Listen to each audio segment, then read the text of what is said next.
Hola, yo soy Horacio Pérez y esto es Investigando la Investigación, un podcast donde investigamos cómo investigan los investigadores, tanto en la academia, industria, independientes. Todo ello mediante entrevistas y debates abiertos, técnicas y estrategias para mejorar todas las partes del proceso investigador y, no menos importante, opiniones abiertas que espero llamen tu curiosidad y te hagan también reflexionar.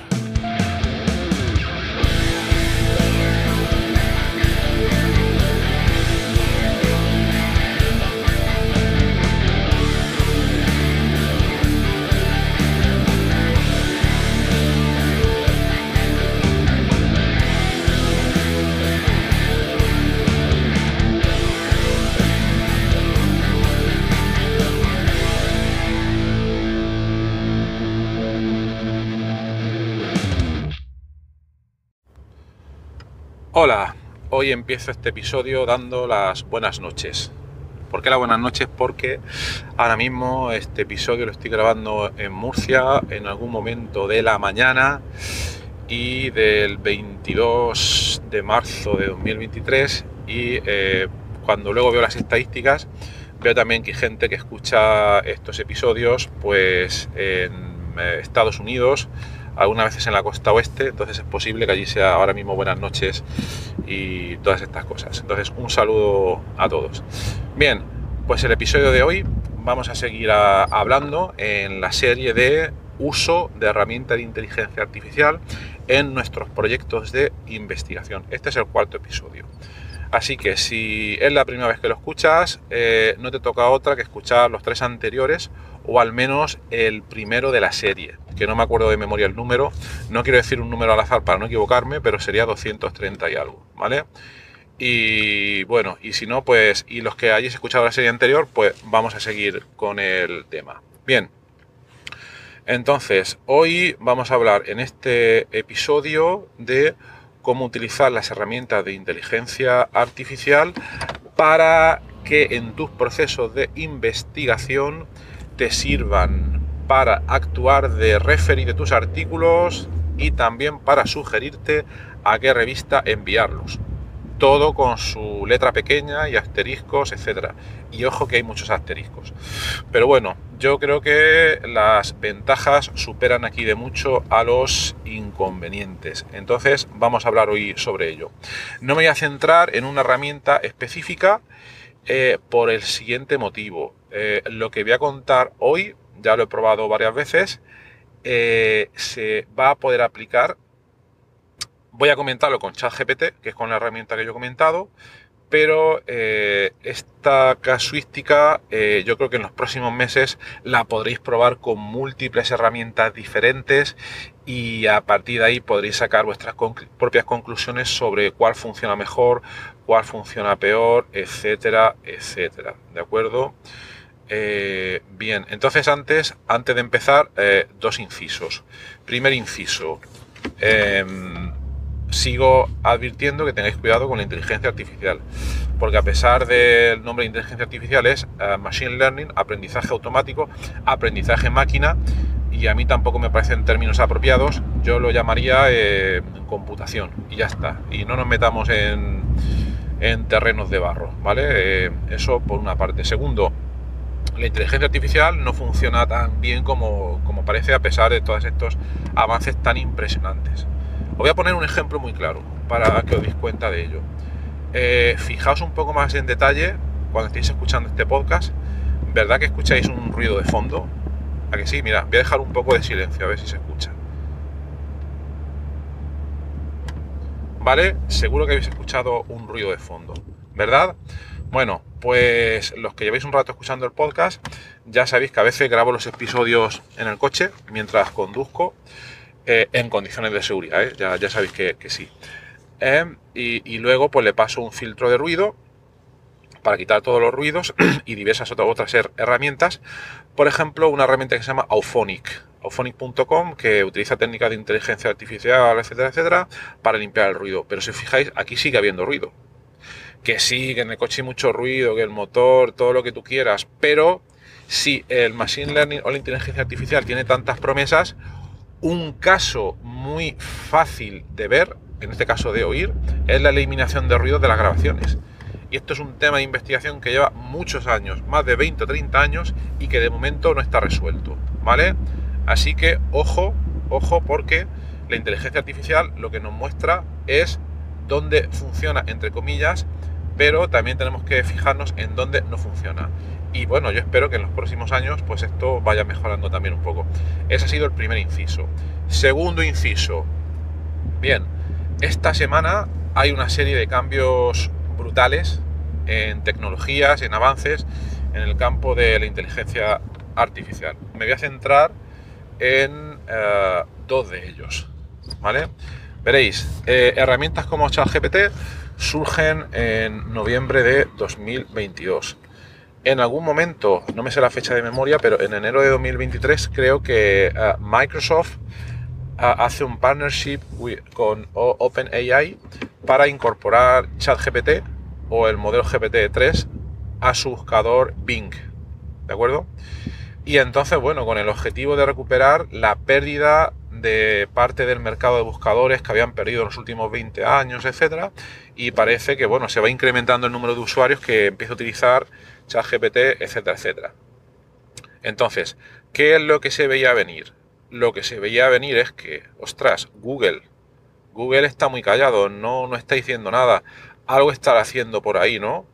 Pues sí, pues justo el día que se liberó GPT-4, que es el siguiente, digamos, entre comillas, motor de inteligencia artificial, que es el que utiliza ChatGPT, que no sé si fue el jueves pasado, pues al mismo tiempo, para dar señales de vida, Google dijo que va a ir incorporando poco a poco su equivalente a ChatGPT, que se llama BARD, B-A-R-D, no recuerdo lo que significa el acrónimo, pero va a incorporarlo a toda su suite de herramientas ofimáticas de correo, es decir, Gmail, Google Docs, todas las herramientas. Entonces va a ser una pasada, ¿de acuerdo?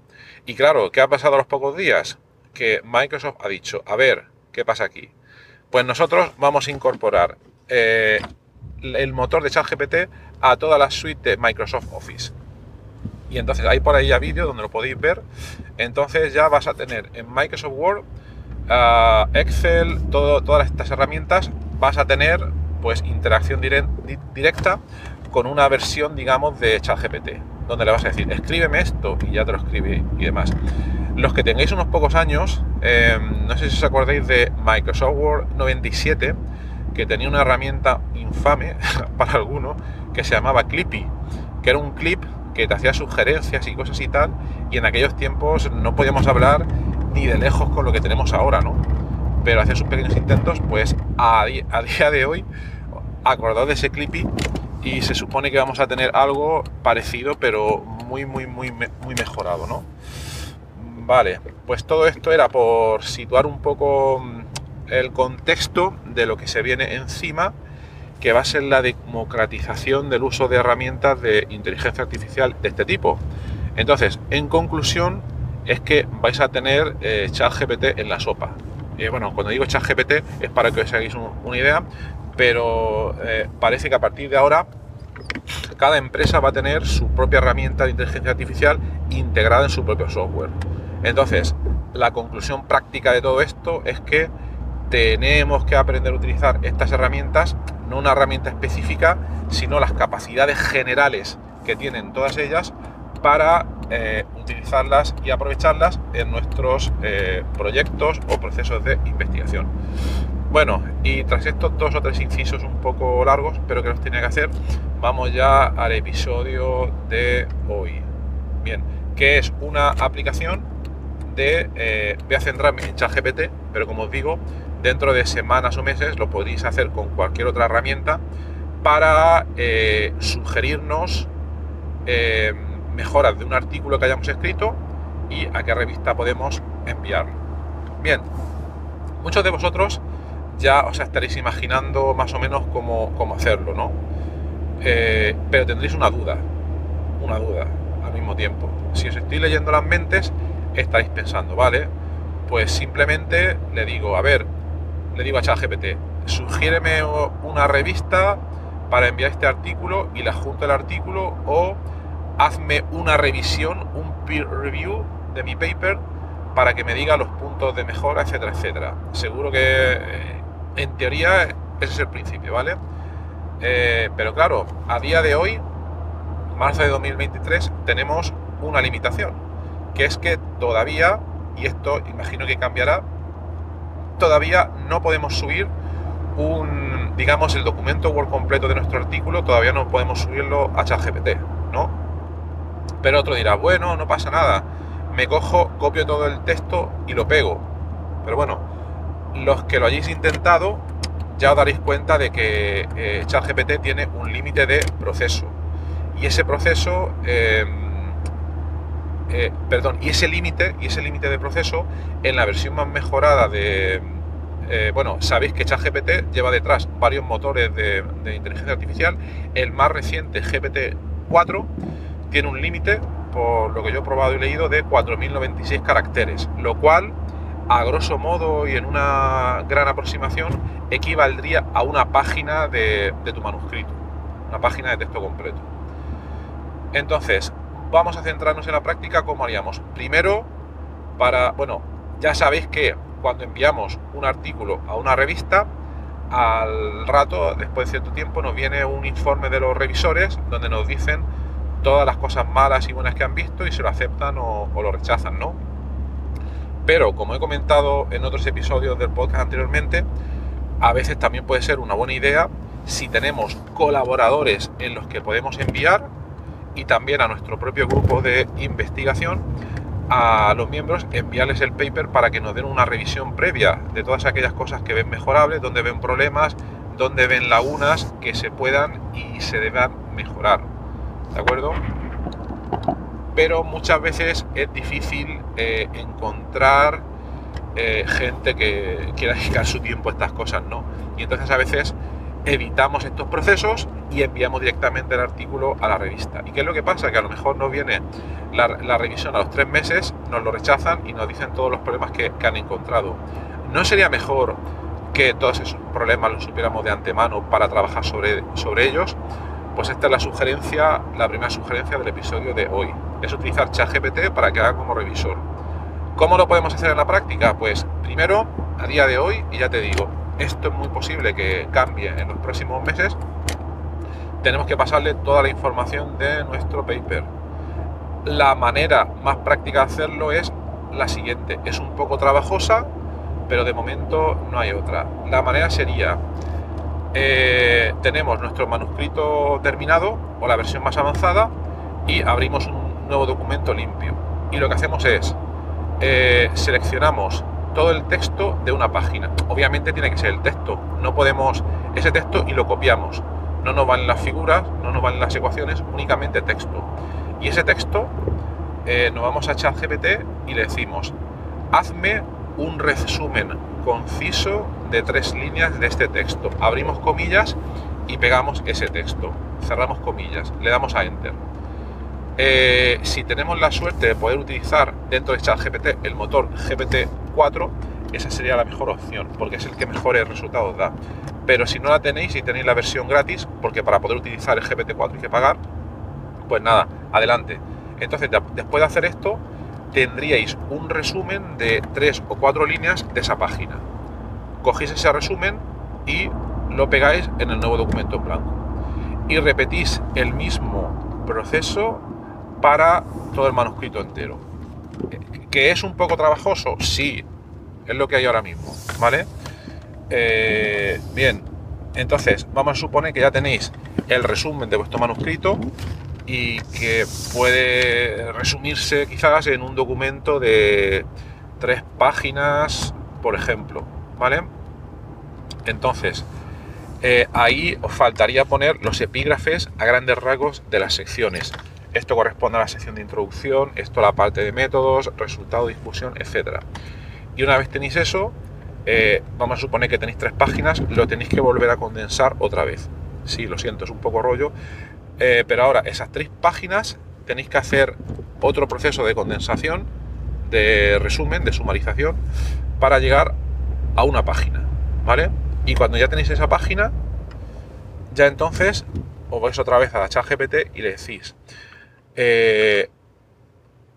Bueno, esto yo lo suelo hacer en inglés. En inglés también se me ha olvidado decirlo, pero yo creo que es donde da resultados más precisos, porque para algunas cosas no está entrenado en español y tiene que hacer un proceso de traducción de por medias. Entonces siempre os recomiendo que lo hagáis en inglés, y vuestro manuscrito entiendo que estará también en inglés, ¿vale? Entonces, yo lo que le diría es, ahora tiene que hacer la revisión del artículo. Entonces, lo que yo recomendaría es que hay que hacer una especie de truco para que ChatGPT se crea, entre comillas, que es un revisor de artículos. Entonces, en inglés le tendréis que decir algo así como please act as a reviewer for scientific manuscripts, and so that you will review my work, my manuscript.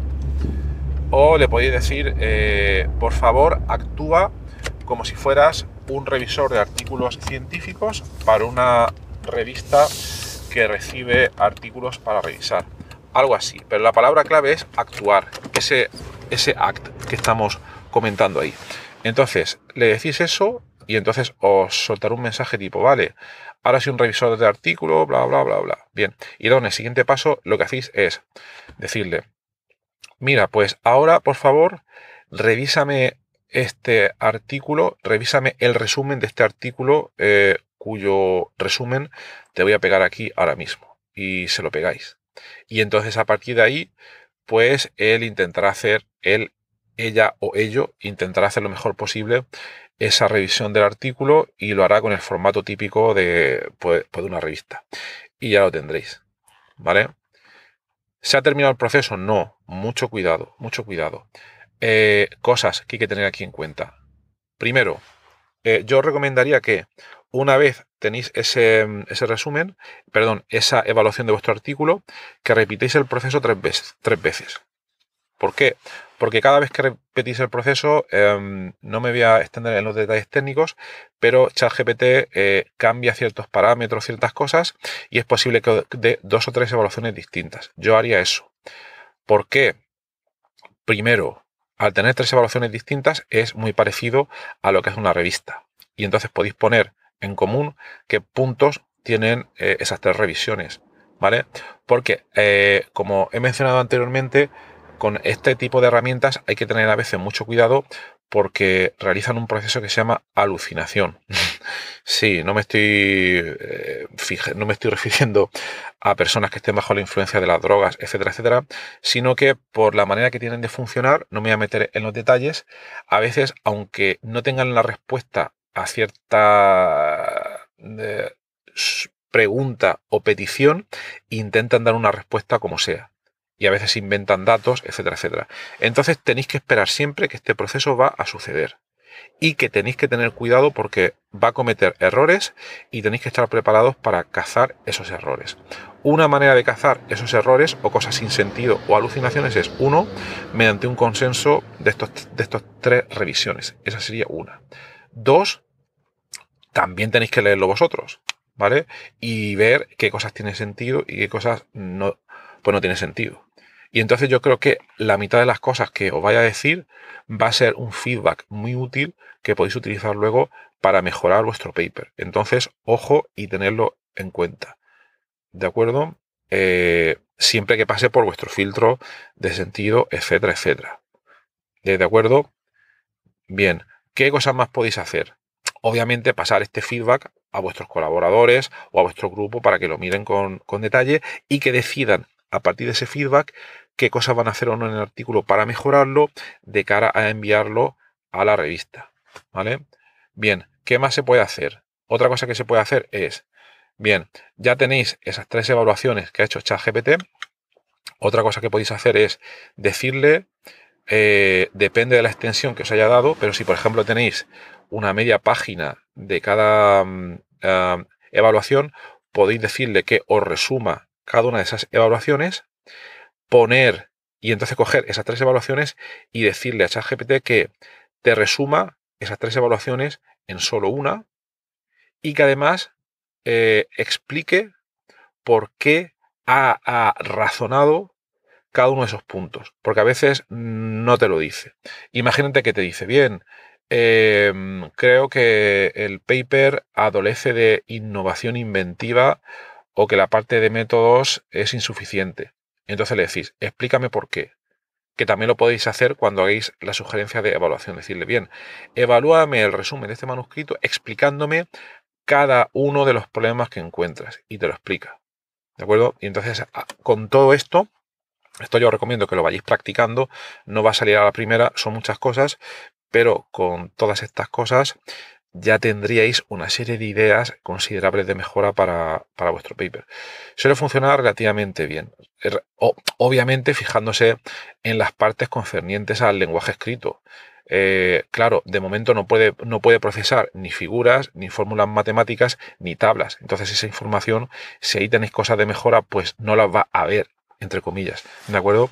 Pero es previsible que esto cambie en próximos meses con la introducción de la multimodalidad en GPT-4. Pero bueno, eso lo comentaremos en otro episodio, ¿vale? Entonces está la parte de evaluación, sugerencias para mejorar vuestro artículo. Luego vendría la parte de decir, bien, ¿a qué journal lo envío? ¿No? Entonces está la parte más fácil. Yo cogería ese resumen que comentábamos anteriormente y le diría, sugiéreme 2 o 3 journals, todo esto en inglés, y si no en español, pero preferiblemente en inglés. Sugiéreme 2 o 3 journals a los cuales enviaría este artículo y explícame por qué. Y lo hacéis. Otra variación que podéis hacer aquí es incluir ciertos criterios. Por ejemplo, podéis decirle, sugiéreme journals, bla, bla, bla, dentro del área de tal. O dentro de la editorial tal. Editorial American Chemical Society o la que os guste o con la que trabajéis, etcétera, etcétera. Pero que en conclusión siempre se puede refinar un poco el prompt que utilizáis, ¿vale? Y bueno, y como siempre, que penséis un poco en las sugerencias que os da. Siempre tomarlas con mucho cuidado y teniendo en cuenta para salvaguardarnos un poco que la mitad de las veces se va a equivocar. ¿De acuerdo? Y a veces es posible que incluso se invente los journals. Entonces, mucho ojo. ¿De acuerdo? Por tanto, yo cogería quizás lo más probable y lo más práctico es que vosotros ya sepáis el journal al que tenéis que enviar el paper. Pero bueno, esto siempre te puede dar alguna idea. Lo más práctico sería que cogieseis la sugerencia que más os llena o os llega de journal y que luego os vayáis a ese y os fijéis un poco en los artículos que se han publicado ahí para ver si tiene sentido. ¿De acuerdo? Bueno, pues nada más. Cuarto episodio de nuestra serie de cómo utilizar herramientas de inteligencia artificial en los procesos de investigación. Si os ha gustado y si queréis seguir comentando sobre este tema, os animo a que os vengáis a nuestra comunidad de investigadores en WhatsApp para intercambiar opiniones con otros investigadores, para plantear dudas, etcétera, etcétera. Para ello vais a la siguiente dirección web, horacio-ps.com/comunidad. Y ahí estamos. ¿De acuerdo? Pues nada más, que tengáis un maravilloso día y hasta luego.